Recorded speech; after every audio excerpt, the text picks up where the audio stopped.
நம்ம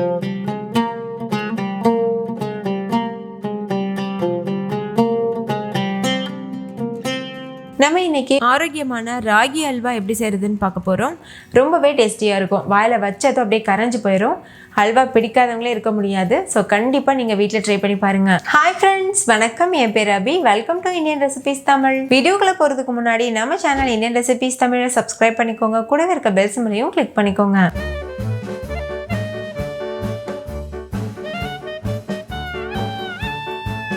ஃபஸ்ட்டு இந்த ரெசிபி பண்ணுறதுக்கு 1 கப் அளவு ராகி எடுத்துக்கோங்க. ராகியில் நிறைய மண் தூசிலாம் இருக்கும். நல்லா வாஷ் பண்ணிவிட்டு ஒரு 2-3 டைம் நல்லா வாஷ் பண்ணிக்கோங்க. நல்லா கழுவினதுக்கப்புறமா தண்ணியில் ஓவர் நைட் அப்படியே ஊற வச்சுருங்க. அப்படி இல்லைன்னா 8 மணி நேரம் ஊற வச்சுக்கோங்க.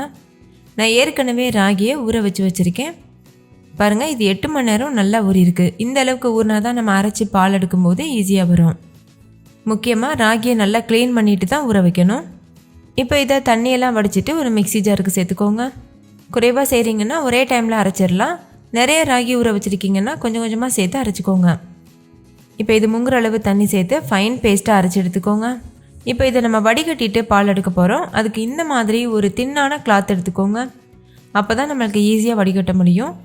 நார்மலாக நம்ம வீட்டில் வச்சுருக்க சன்னியில் வடிகட்டினோன்னா நிறைய கப்பிகள்லாம் விழுந்துடும். அதனால் இது போல் கிளாத்தில் வடிகட்டிக்கோங்க. கொஞ்சமாக தண்ணி சேர்த்து அலசிட்டு சேர்த்துருக்கேன். இப்போ இதை நல்லா பிழிஞ்சிட்டு கெட்டியான பால் நம்ம எடுத்துக்கலாம்.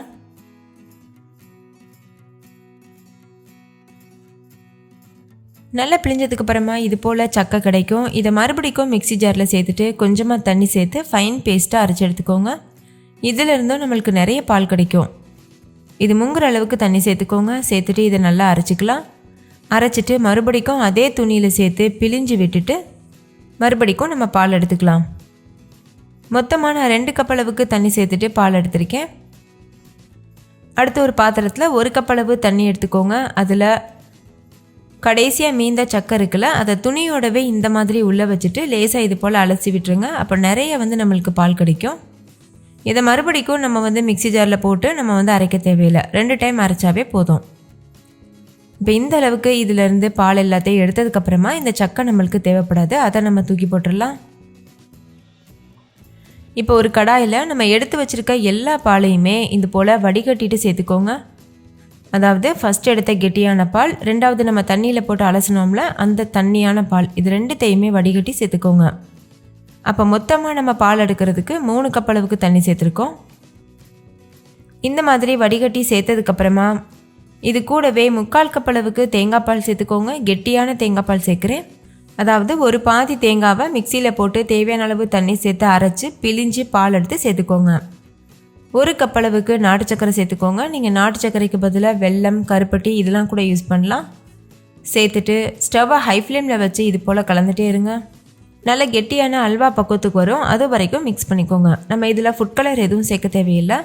நீங்கள் யூஸ் பண்ணுற வெல்லம் நல்ல கலராக இருந்ததுன்னா ஆட்டோமேட்டிக்காக அல்வா நல்ல கலராக கிடைக்கும். ஒருவேளை உங்களுக்கு நல்ல கலர்ஃபுல்லான அல்வா வேணும்னா ரெட் கலர், ஆரஞ்சு கலர் இந்த மாதிரி நீங்கள் ஃபுட் கலர் கூட யூஸ் பண்ணிக்கலாம்.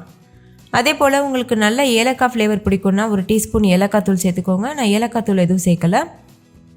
இது கூடவே 2 டேபிள் ஸ்பூன் நெய் சேர்த்து கலந்துக்கோங்க. இந்த கன்சிஸ்டன்சி வந்ததுக்கப்புறமா, அதாவது நல்லா இந்த மாதிரி திக்காயிருச்சுல, இந்த ஸ்டேஜில் 2 டேபிள் ஸ்பூன் மட்டும் நெய் சேர்த்துட்டு நல்லா கலந்துக்கோங்க. அவ்வளோதான். இப்போ கரெக்டான கன்சிஸ்டன்சிக்கு வந்துடுச்சு. பாருங்கள், இந்த மாதிரி நம்ம கரண்டியில் எடுத்து விடும்போது இது போல் இருக்கணும். இந்த ஸ்டேஜில் ஸ்டவ் ஆஃப் பண்ணிவிட்டு இதை வேற ஒரு பிளேட்டுக்கு மாற்றிடலாம். மொத்தமாக இந்த கன்சிஸ்டன்சி வர்றதுக்கு 30 நிமிஷம் கிட்ட ஆயிருக்கு. நீங்கள் சேர்க்குற பிளேட்டில் கொஞ்சமாக எண்ணெய் இல்லைன்னா நெய் அப்ளை பண்ணிக்கோங்க. அதுக்கப்புறமா இது போல் சேர்த்துருங்க. இப்போ இது முழுமையாக ஆறட்டும். 5லேருந்து 6 மணி நேரத்துக்கிட்ட இதை நல்லா ஆற வச்சுக்கோங்க.